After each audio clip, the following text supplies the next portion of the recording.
Truth Espresso, episode 250. Face it, we all would rather sleep in this morning. That's why God gave us espresso, to kickstart our zombified corpses into hyperdrive. And now, giving your mind and soul the morning shot of truth it craves. This is Truth Espresso with Daniel Minnick.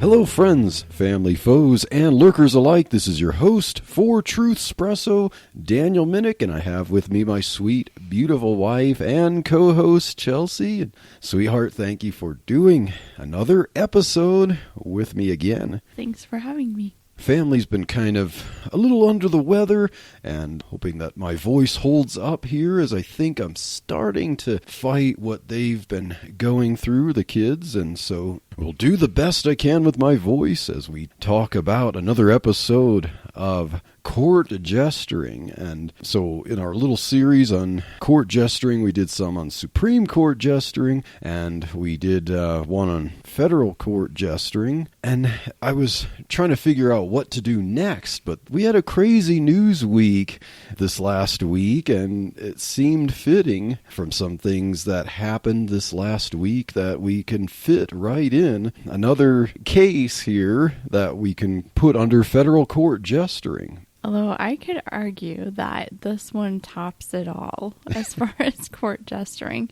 This was so mind-blowing to hear and see all the stuff that happened this last week. It's just very interesting. Yeah, I think the term jestering is kind of an understatement for this case, but we will be generous and use the same term to keep it in our series. So, federal court jestering. And what we're going to cover with this is the plea deal that Hunter Biden was expected to enter in, and things kind of took a strange turn.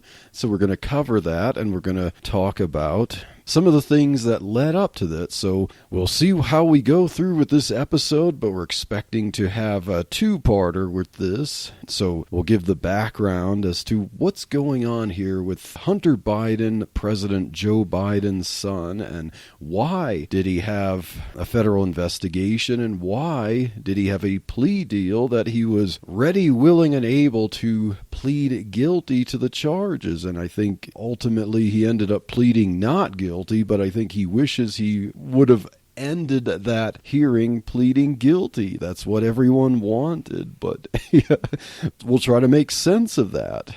And so in the case of Hunter Biden here, as usual with our episodes in the series, we want to start off with some verses to lay the groundwork for the discussion here. So I'll bring up a verse, and sweetheart, you want to bring up a verse too. And as we look at the life of Hunter Biden and his scandals, I want to bring up James 1:15 that says, "Then when lust hath conceived, it bringeth forth sin, and sin, when it is finished, bringeth forth death." I think we could see the progression there that the scriptures talk about how if you let lust stay in your mind and you carry it out, it leads to greater and greater problems. And I think that aptly describes the saga of Hunter Biden. That's a great verse. And it's interesting how many sins are kind of on that progression thing where you start off like, oh, that was just a little lie, and then it leads to something bigger and bigger, and pretty soon this verse says that ultimately it leads to death. So this is something that we need to take seriously.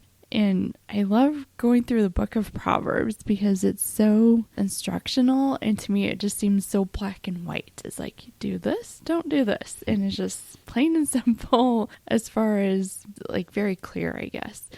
In reading through Proverbs, I was like, there are so many verses in here and so much insight into all this drama with the Biden family that there are so many verses I felt like really could apply to them. But the one that stood out the most, I think, was Proverbs 17, verse 23.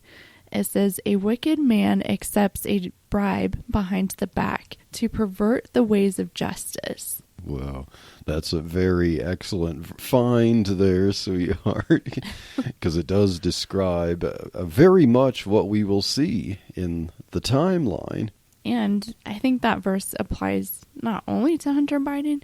There's just a lot of corruption going on in our world right now, and you see a lot of it with bribes, like Planned Parenthood bribing other people or certain political parties and stuff, and you just constantly see this bribery, like trying to win people over or make things happen a certain way, not giving people full information or hiding information, and just a lot of that is going on right now. Hence our kind of large series on court jestering. Like, what year have you ever seen so many crazy court cases like this that we could do a whole series like this? And definitely. When it comes to Hunter Biden and by extension, more Bidens. So Hunter Biden's plea deal involves both drug, alcohol, gun issues, and ultimately tax issues. Now, of course, as we look at the failure to pay federal income taxes, we'll see that there's a lot that the powers that be want to hide behind that. The real crime, is the misdemeanor crimes that he just didn't pay taxes, but then a lot of us are kind of asking the question, taxes on what? That's what they don't want to say. But since the plea deal has to do with two separate issues, basically the felony charge was that he unlawfully possessed or owned a gun when he was addicted to drugs and alcohol. That's the felony that they basically want to make where it wouldn't have much consequences. And then the other one is the tax evasion, which basically is just, pay the missing taxes. And allegedly he had already done that. So yes, this plea deal was basically to let him skate free. So the first issue, the drug, alcohol, and gun issues, starts off our story in 2014, where Hunter Biden was serving in the Navy, but eventually, as they have to test their members there to make sure that they're not addicted to illicit substances, because you can't properly serve and take orders and so on like that if you're addicted to things. And since Hunter Biden tested positive for cocaine when they do regular testing on service members there, they had to discharge him from the Navy. And so I suspect that this wasn't just a one-time thing at the time. I think he has done it even before that time. But the narrative when it comes to Hunter Biden normally is things that follow afterwards. There's a certain time frame where, as we'll get into, the narrative is that it's grieving the loss of family that got him really into trouble, and that he's doing better since then, so stop kicking someone when he's down. So our next timeline for the Hunter Biden saga is on May 30th of 2015. Unfortunately, Hunter, he had a brother, Bo, who served in Iraq, ended up dying from a brain tumor. And they think that there's possibility he was exposed to some sort of toxin from burn pits in Iraq, and that's maybe what caused the tumor and the cancer.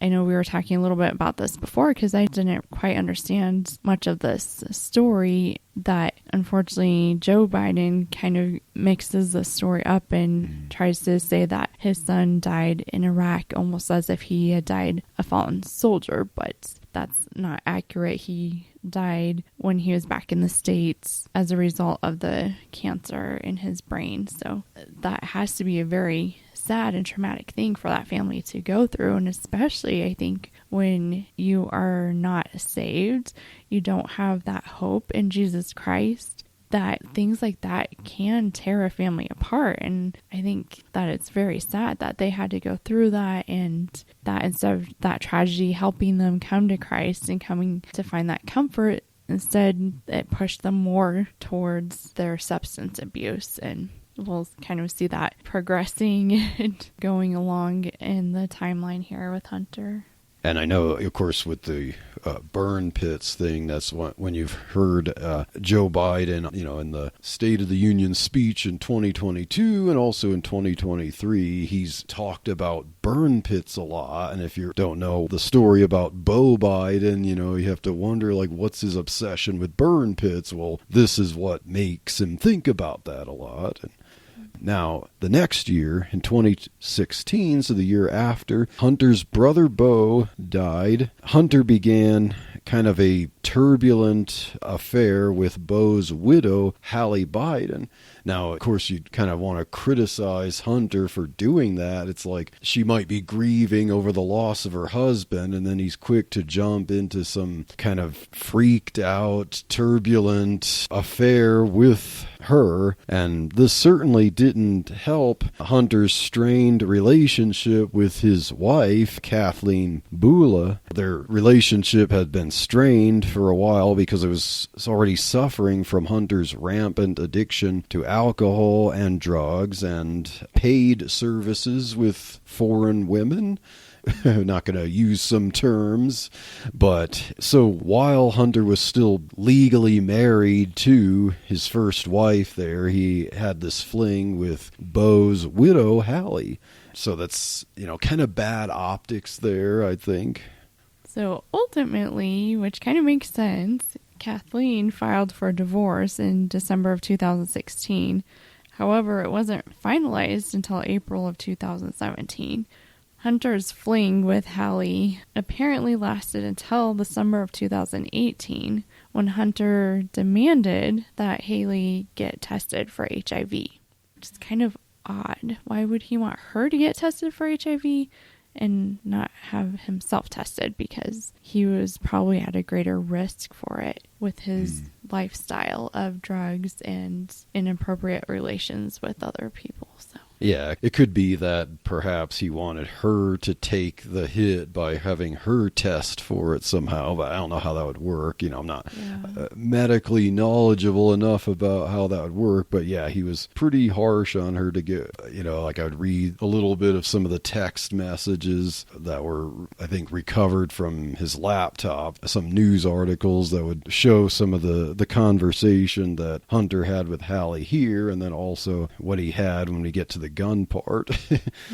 So during 2018, Hunter also had his brief affair. I'm guessing this was kind of while things were getting strained between him and Hallie. Then he ended up with his brief affair with London Roberts. And if you've heard of this is the child support case recently where Hunter was trying to avoid having to pay, I think it was about $20,000 a month in child support.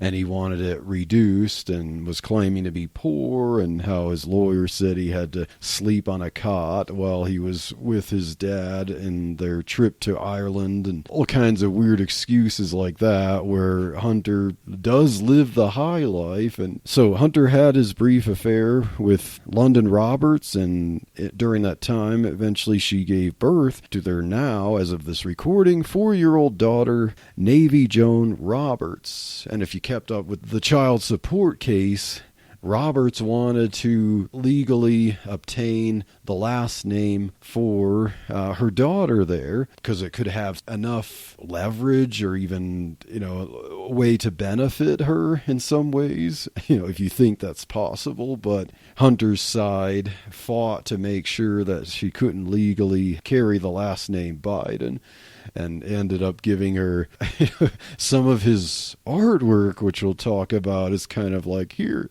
isn't this worth something? You could have some of his artwork.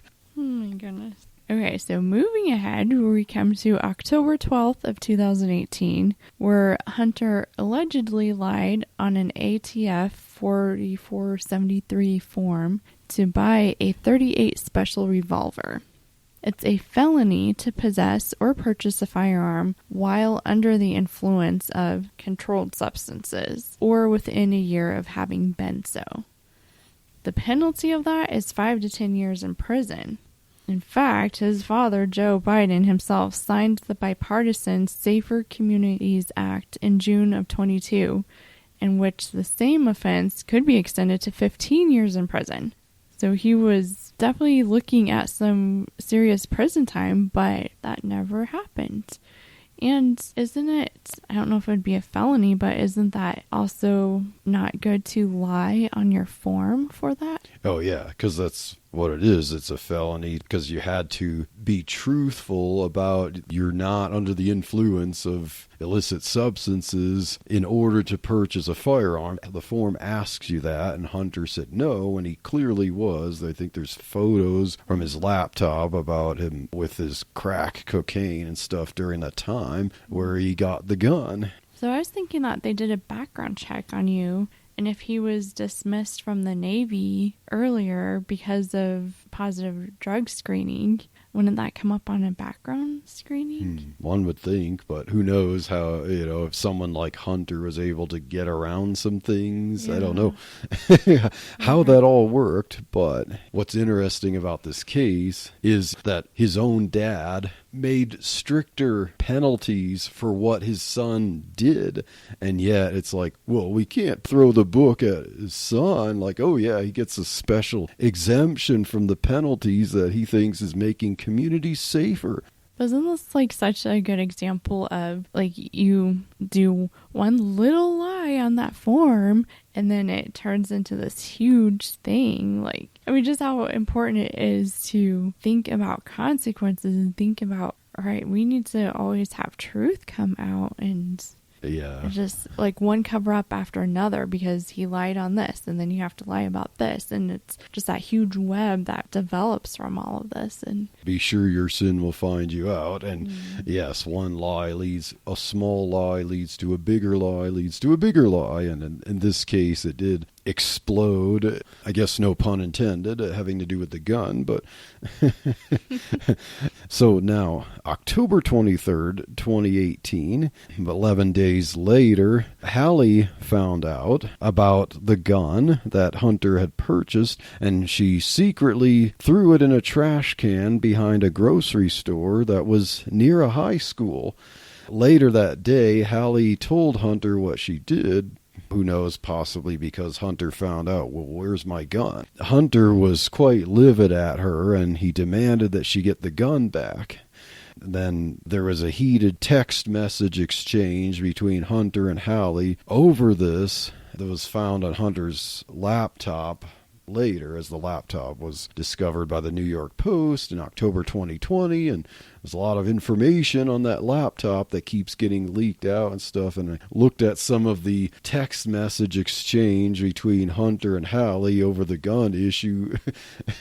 He was quite angry with her. Like, he said stuff like, now there's going to be like record of me doing this, with the FBI. How am I supposed to recover from this? And yeah, and she's trying to say things like, well, I did it because I loved you. And he's like, what, you don't trust me, type of thing, I can't remember exactly what they said, but yeah, he was not happy because of the consequences of this legally. Andrew Rappaport's Rap Report is a podcast providing biblical interpretations and applications. It is a ministry of Striving for Eternity and part of the Christian podcast community.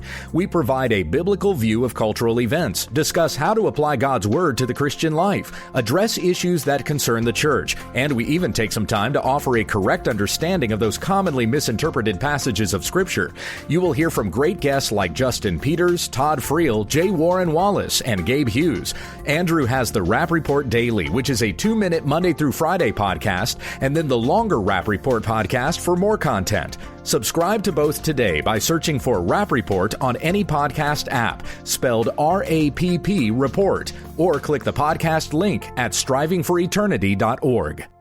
So when Hallie went to the same trash can where she discarded the gun, she couldn't find it in the trash. So she told the store manager there that there was a gun there, and the store manager told the police. So then police came, and of course now the police have to talk with both Hallie and Hunter, according to Hallie's story here.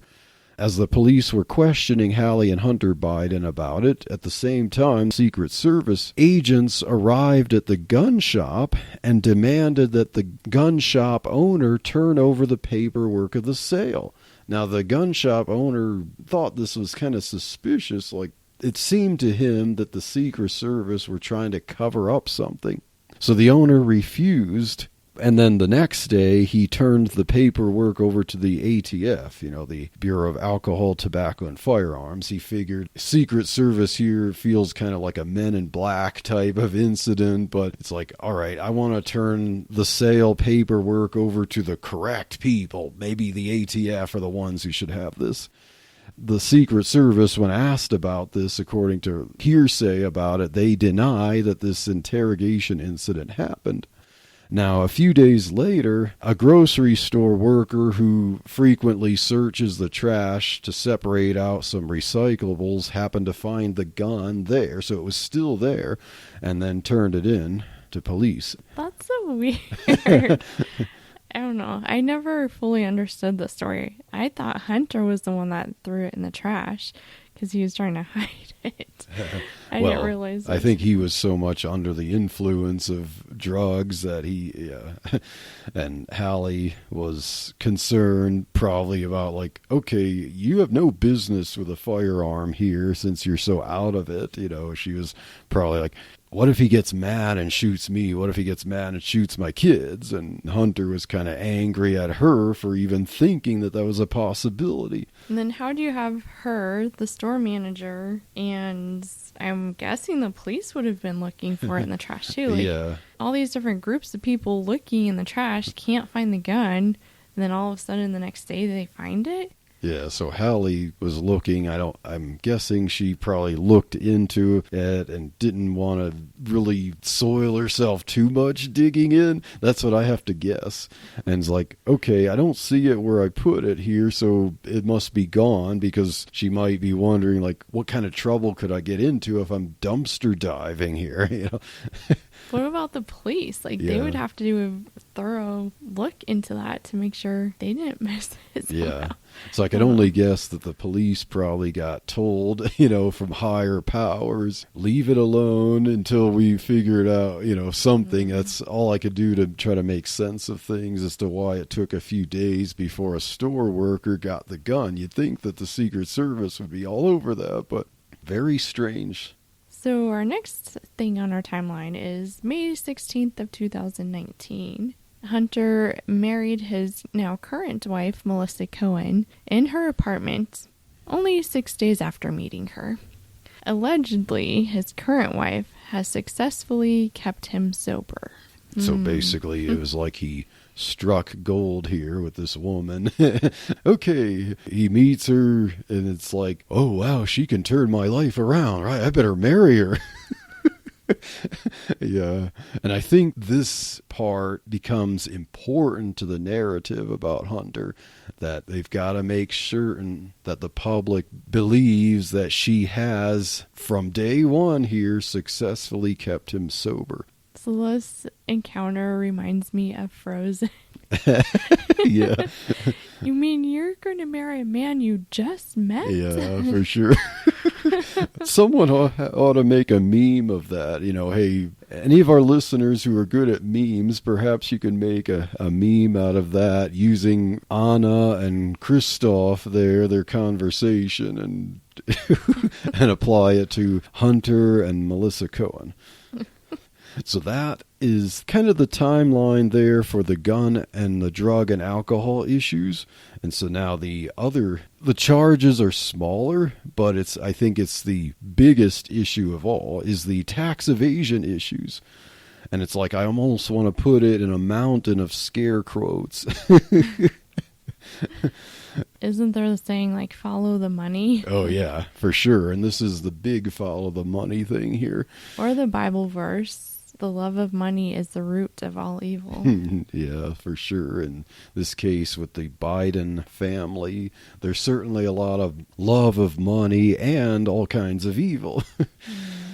So with the tax evasion issues, the mainstream narrative seems to be that Hunter Biden, has some skills as a lawyer, went to law school, and that he's an artist who just so happens to be worth all the money he made. Like he did do an art display, and I think it was 2021. If I read about it, I just didn't put that in the notes. but he got addicted to drugs and alcohol because he was grieving the death of his brother Bo. So basically, the narrative that you're supposed to think about Hunter is that so from 2015 to 2019, Hunter kind of understandably acted rogue while under the influence because of the death of his brother Bo. And in 2019, he started to get sober and pull his life back together due to his wonderful new wife.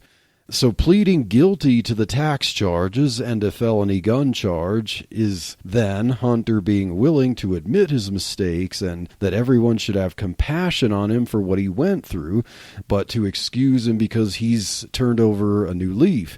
He's doing the best he can, and we shouldn't be kicking someone when he's down. And it's normal for a lenient plea deal for first and likely only offenses. I mean, that does happen sometimes. Like, okay, there could be harsh penalties for some federal crimes, but if it's like, okay, you only did it once, it's a one-off thing, and you demonstrate there's no likelihood you'd ever do it again, and it's like, okay, well, we can reduce the penalties because, this is not who you are, kind of thing. So those who are pressing for investigations into influence peddling are in fact pushing conspiracy theories and are trying to exploit a disturbed son primarily to get at his president father for political reasons, like the 2024 election and stuff. So that's really what this is all about, supposedly, and that we're not talking about real crimes here, corruption. That's just an excuse to prevent the incumbent president from winning a second term and to put the orange man bad back in office. Wasn't Kamala Harris even going on a kind of campaign of talking about how substance abuse should actually be considered like a disease, like people just can't help themselves if they're addicted to something, and we need to, like, it's a healthcare issue, we need to address it with free healthcare access to helping people that just are drawn to drugs and alcohol, like they can't stop it, like it's some sort of disease is how she's trying to explain it. Because there's really no crime. Everything's healthcare, so that everything is something that we need to tax and spend on. And of course, it seems like part of that healthcare is also to set up vending machines for, crack pipes in New York and California. Next, in April 2014, Hunter joined the board of Ukrainian oil and gas investment company Burisma Holdings. Sounds suspicious. Yeah, and of course, there's the talk about how Hunter, where's his expertise in the energy field? And, he'd claim, I remember, he would answer that by saying, well, it's not that I have expert in energy per se. I'm an expert with my law school training in legal counseling. And so that's why he was put in a prestigious position to be on the board of the Ukrainian company Burisma Holdings. And also, I think around that time, Burisma, I don't have it in our notes, but I think Burisma was talking about basically purchasing a U.S. energy company. And so, we see this Ukraine, United States type of thing as to why possibly Hunter and his dad were involved in Ukraine businesses. And of course, as we go through some of this, it isn't just Ukraine. It was several other foreign countries that they had business deals with. So then in March 2015, almost a year later, Hunter sets up a business dinner in Washington, D.C. at a restaurant where he invites Vadim Pozharsky, the CEO of Burisma, and he has his father Joe meet him. So it's kind of like, okay, Hunter goes on the board there, and now it's like, let's bring him to a dinner in Washington, D.C. where his vice president dad is, and it's like, okay, Dad, come on, you got to meet this guy. And if I remember right, doesn't Biden deny any association or knowledge or interaction with Hunter and political Foreign business dealings. Yeah. Yep, he's denied that almost every time he's questioned. Of course, some of the terminology that's used changes, where it's like before he'd say, I'd never talked about business dealings with my son. I didn't know about it, or I've never talked about it. Now, recently, his press secretary, Karine Jean-Pierre, says his father has never been in business with Hunter. And of course, you can interpret that in different ways, because Joe could be a secondary recipient of, or someone who's indirectly involved in some way, but like, how do you interpret in business with? That's how they got to change it from talked with or knowledge of and stuff. So on September 28th of 2015, then Vice President Joe Biden invited the Romanian president to the White House to talk about how they were helping fight corruption in Romania. Toward the end of the year, the Biden family received over $1 million from Romania. The total money to the Bidens from Romania is over $3 million. Yeah, so according to the House Oversight Committee that provide this information, they provide a timeline, so link to that in the show notes. Yeah, it's interesting how Vice President Joe Biden, while having the president of Romania there, talked about they're fighting corruption there, while it seems like they're starting or being involved in corruption there. It's like, physician, heal thyself. So now, November 2nd, 2015, so a few months later, Burisma CEO Posharsky asked for U.S. officials to talk with him, the company owner Mykola Zlochevsky, and Ukraine President Petro Poroshenko about Prosecutor General Viktor Shokin's investigations of corruption at Burisma. So this is the infamous time where Joe Biden himself admitted on a video that perhaps you've seen played, it's gone viral recently, where he threatened to remove U.S. congressional funding to Ukraine if the president of Ukraine didn't fire the prosecutor, and it resulted in Poroshenko hastily arranging to have Shokin fired from the government, which eventually happened next year. They wanted to get the promise, you will fire him, and then by early next year it ended up happening, and that's where Joe Biden would say, beep, he got fired. So now we're moving into the year 2016. February 4th of 2016, the Burisma president, Mykola Zlochevsky, gives Hunter Biden a lavish birthday gift. Gifts, yeah. So many. So yeah, Burisma president. It's like, okay, Hunter Biden's on the board there. It's like, happy birthday, Hunter. Here, have some really fancy schmancy stuff here.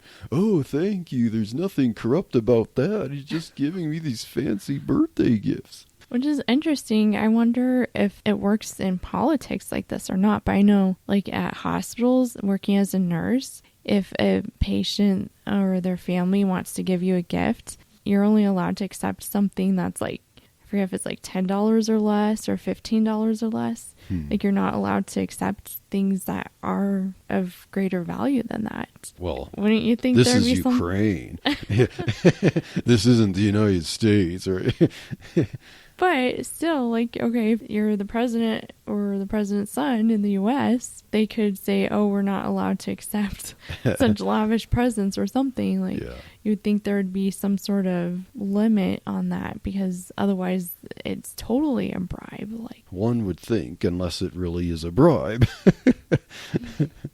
So I followed the timeline and tried to count up these events in the timeline that the House Oversight Committee had, referring to Robinson Walker LLC. And this date, Robertson Walker LLC wires, whether it's Hunter Biden's Owasco PC, which was a shell company he created, or like wires money to Hallie Biden, wires money to some other Biden unknown account right now. But I went through and counted up how many times it mentions starting in early 2016 and then through 2017. Robinson Walker LLC wires Hunter Biden's Owasco PC and other Biden-related accounts various amounts of money from tens of thousands of dollars to hundreds of thousands of dollars in some wires, a total of at least 30 times. Wow.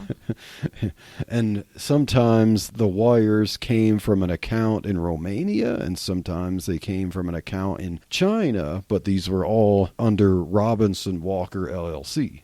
But there's nothing suspicious at all about that. And what all this money was for, right? It was just legal services, right? Or maybe some artwork. Who knows what it was. Like, it makes one wonder, what exactly did Hunter Biden actually provide them that was worth all this? Have you seen his artwork? Yeah, I actually did. As I was putting notes in. Yeah, it's pretty interesting. I'm like, I really don't think he made a bunch of money off of that. Oh, yeah. Well, he did make some money. But, that brings into question who the buyers were and why did they buy it? Yeah. And was it really about selling art, or was there something attached to that art? Maybe he used gold paper or gold paint. Yeah, I don't think it was any of the materials in the art. I think the art was leverage for something else. It's kind of like a mystery. Yeah. Unraveling this. This is why we're going through the timeline, because it's just important to know some of the background and kind of what's going on. And I know we've talked about this too, Babe. Like, some of this, you're like, this is really happening. People are really doing this or saying this because it seems like so extreme to our imagination that someone can be so evil in their plotting and so detailed in how they do it. Because it starts off smaller and things grow, because it's like you give an inch. Okay, I got away with this. Hey, I can get away with that. And then things grow and grow from there. So it makes you wonder just how many people are doing this kind of stuff that we haven't discovered yet. Unbelievers now have no excuse to misinterpret the Bible. Like they ever did? Interpreting the Bible has never been easier or less expensive. Get your copy of What Does It Mean to Me? This teaches and demonstrates the importance of biblical interpretation. Proper biblical interpretation is the difference between truth and error, life and death, heaven and hell. This is created for your sinners. That's your Christians in name only. Readers will stop asking, what does this mean to me? And start asking, what does it mean? Get your copy of What Does It Mean to Me at trackplanet.com or on amazon.com today. You want to get this before it's too late. So in March of 2017, about 2 months after the Trump administration began, the Chinese company State Energy HK Limited wired $3 million to the same account used for the Romanian money. Afterwards, over a 3-month period, various Biden family accounts received an additional $1 million plus. The Chinese Communist Party owned an energy company called CEFC, where they gave Hunter Biden a diamond worth about $80,000. That's quite a rock. Yeah, my goodness. During the summer of 2017, the CEFC and the Bidens created a joint venture, Hudson West III. This is the time frame when Hunter sent the infamous shakedown WhatsApp message that soon resulted in another $5 million to the Bidens and various wires of $100,000. So the total money from China is about over $8 million. I'm sure it's all from like very valuable legal counseling, right, for these energy companies. Like, what kind of legal... We're in the wrong business. Yeah. Legal counseling. Like, you get a diamond worth $80,000? Oh, goodness. It's because he's lying and stealing and living a life that's totally against what the Bible tells us to do. And it's just sad to see him destroying not only his life, but other people's lives too. Yeah. It's not something like his lifestyle isn't just affecting him, like the drugs isn't just affecting him, it's making him affect his family, and it's making it affect the entire USA. Yeah. And the world. Yeah, basically. the world too, other countries too, because Yeah. you think of all the politics dealing with Russia and Ukraine right now, the war there. I think it remains to be seen just how much the Biden family influence that could even have resulted in the reason Putin invaded Ukraine. We just don't know. Like, I don't want to be a conspiracy theorist, but it could remain to be seen just how much, it might have at least been a factor. Like, who knows there? And then, of course, with the dealings with China, you wonder how much the policies that President Joe Biden eagerly pushes in this country and how much his handlers, if they're involved, could they be doing the bidding of the Chinese Communist Party to try to weaken the United States? Trying to get us off fossil fuels, trying to pass policies that are destructive to the military, that kind of stuff that seems like they're fighting for leftist civil rights and all that. Like, could there be anything to do with telling their friends in China, like, yep, we're destroying our military and we're making bank off of it and we're living the high life, and the Chinese people are laughing about it, like, yeah, these American politicians are so corrupt, we can buy them for anything, they'll sell their countries and their souls.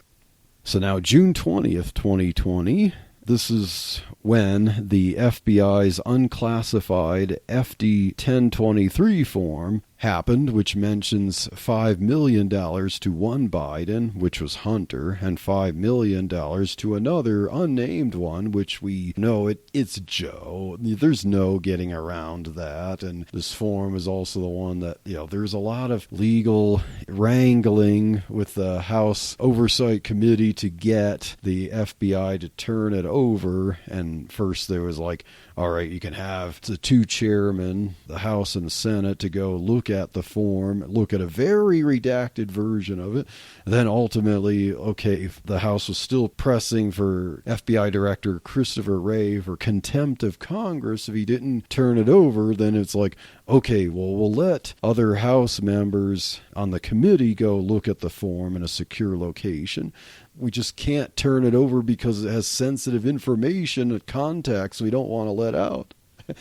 Ultimately, we found out that Chuck Grassley had the form all this time, so he knew what they were censoring, and there's stuff about that the Burisma CEO said that his dog is smarter than Hunter. He thought Hunter was, like, really dumb and stuff, and so then it also makes you wonder, like, that becomes a factor, is like, well, why was Hunter paid so much money if the CEO really thought he was as dumb as a rock? That was part of that was redacted, and the claim that it was sensitive contact information. So far, records from 6 banks have shown that there's over 170 suspicious activity reports, or they call it SARS, related to Biden family accounts. All this to say that we're not supposed to believe anything illegal or suspicious has happened. Hunter simply made some millions of dollars, and he forgot to pay taxes on about $1.2 million. So, yeah, we walked through a timeline of some of the foreign business deals that have been going on. But, yeah, just like the Wizard of Oz, pay no attention to the man behind the curtain here. The real charges against Hunter Biden are 2 misdemeanor charges for failure to pay taxes on his income. And, of course, to ask, well, income for what? That's not allowed to be asked. It's just, hey, he's good at the law and he's good at art. And so he's just a natural at making millions of dollars because people love his art and he's really good at energy or something. Helping foreign energy companies just do better and stuff. So he was called out by was it the Chinese person that said he was really non-intelligent? That was the CEO of Burisma, the Ukrainian energy company. Okay, so the CEO of Burisma said that he's not very smart, that Hunter's not very smart.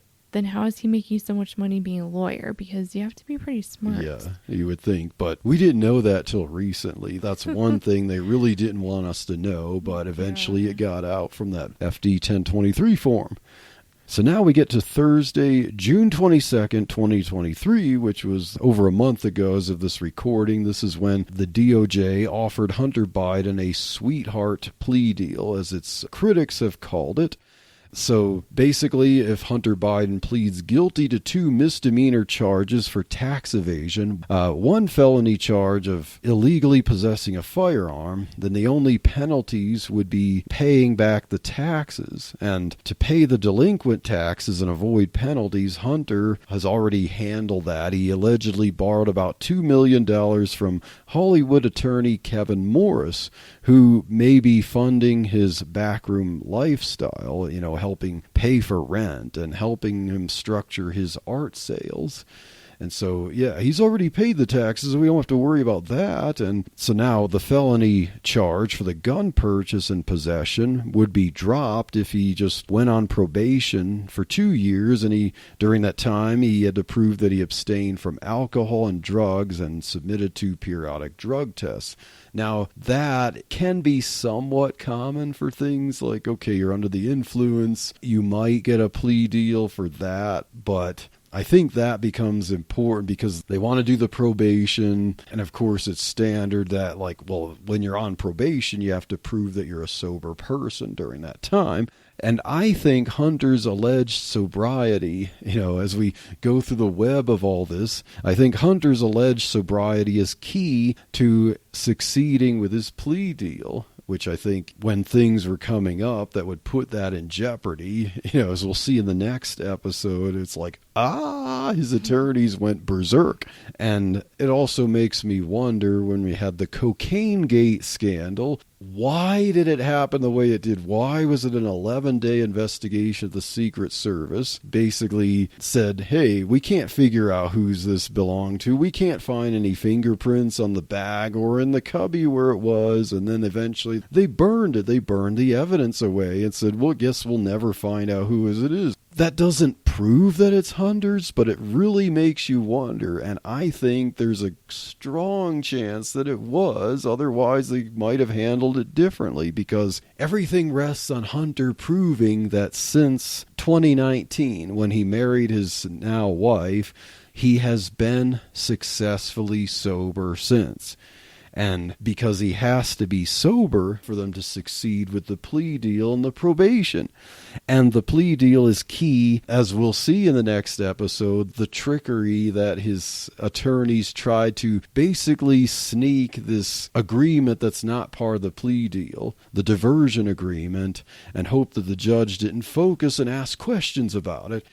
That was about that this plea deal would ultimately end the investigation into Hunter Biden. So, hey, sign the plea deal, go through the probation. We got to prove that you're sober, and this helps you get the plea deal. And the plea deal gives them an excuse to end the investigation into Hunter Biden, and that would help them cover up the money laundering and the influence peddling. And then ultimately putting the lid on investigations into Hunter Biden is key to keeping President Joe Biden out of trouble. So all of this, I think, rests on making sure that the public believes that Hunter Biden has been sober since 2019. So if it was his cocaine in the White House, we've got to burn it and say there's no way we could solve this.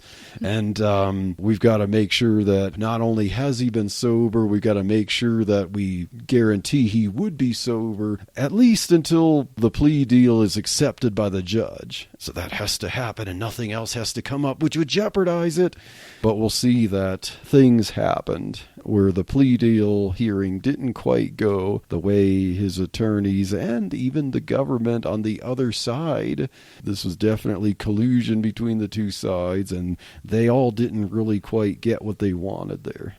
So the same day, pretty much right after the plea deal, it was all, when the plea deal between the two sides was concocted, that would make Hunter basically skate off without much of a penalty. And at the time, they expected hey, if both sides come up with a plea deal, why wouldn't the judge sign off on it so we've solved all the problems? That made a lot of people quite happy at the time in June.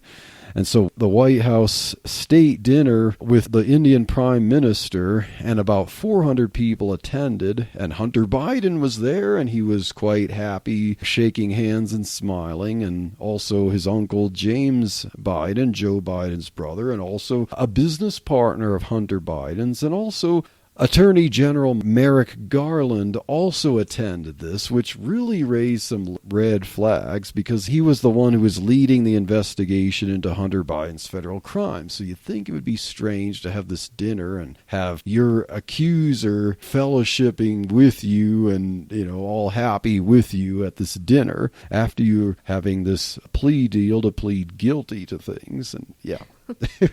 Definitely a conflict of interest. Oh, yeah, for sure.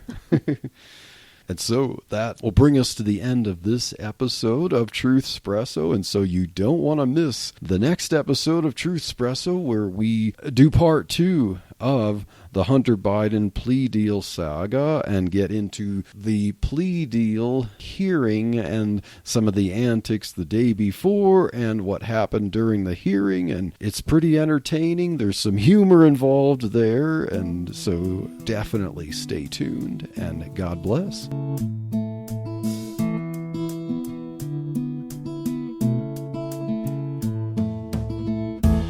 Thank you for waking up with Truth Espresso. Good morning, and God bless your day. Hey friends, Daniel Minnick here again.